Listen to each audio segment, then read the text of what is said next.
Welcome to The Explainer. Today, we're going to break down the official rulebook of belonging in Nigeria. What does it actually take to be a citizen?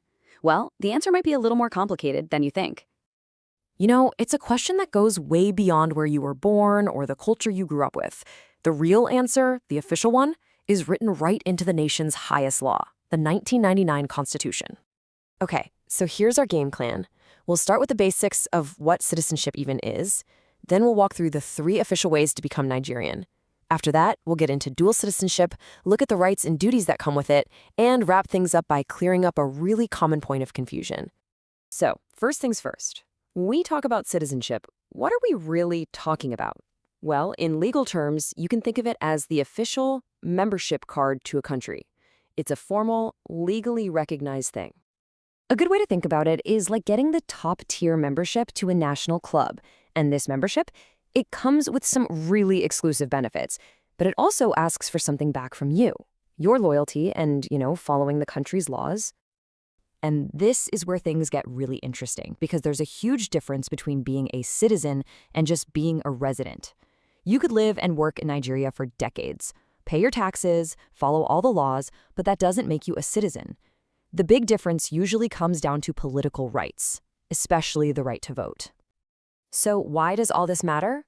Well, these rules have massive real-world consequences.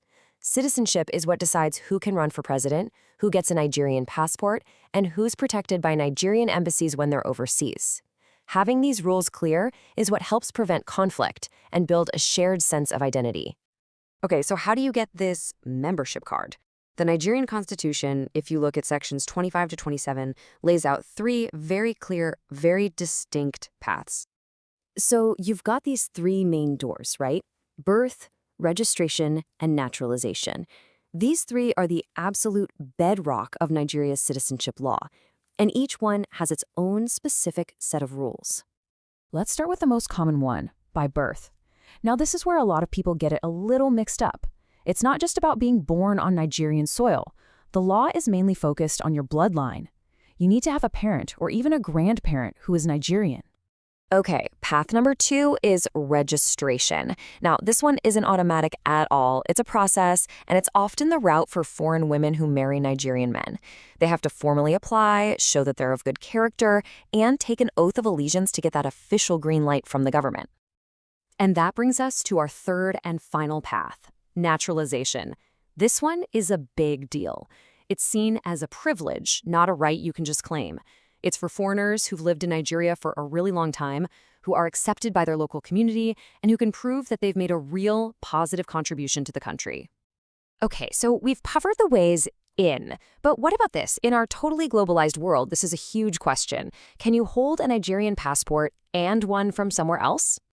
And this is where the law gets really specific. If you're a citizen by birth, because your parents are Nigerian, then yes, the Constitution says you can hold citizenship in another country. But if you became a citizen by choice through registration or naturalization, it's usually a different story. The thinking is that citizenship by birth is just something you have, but citizenship by choice is a privilege the country gives you in return for your full loyalty.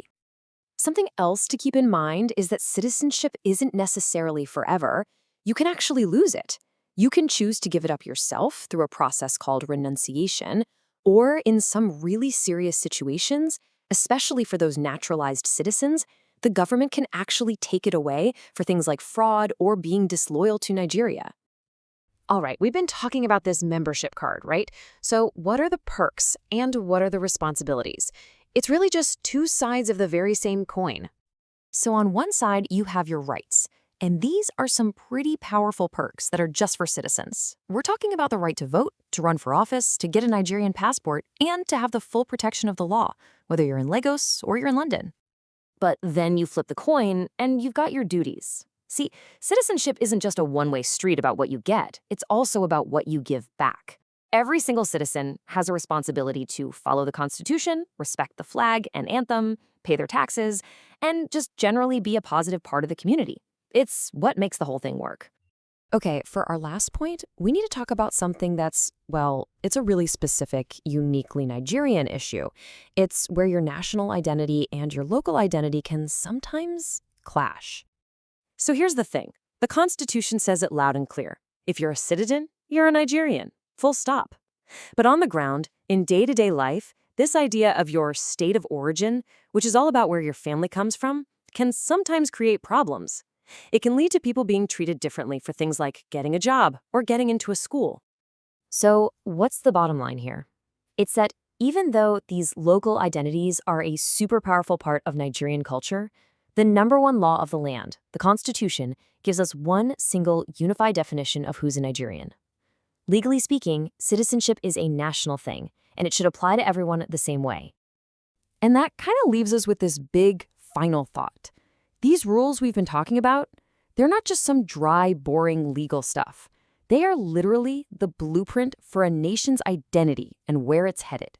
Because in the end, how a country decides who belongs is one of the most important decisions it will ever make.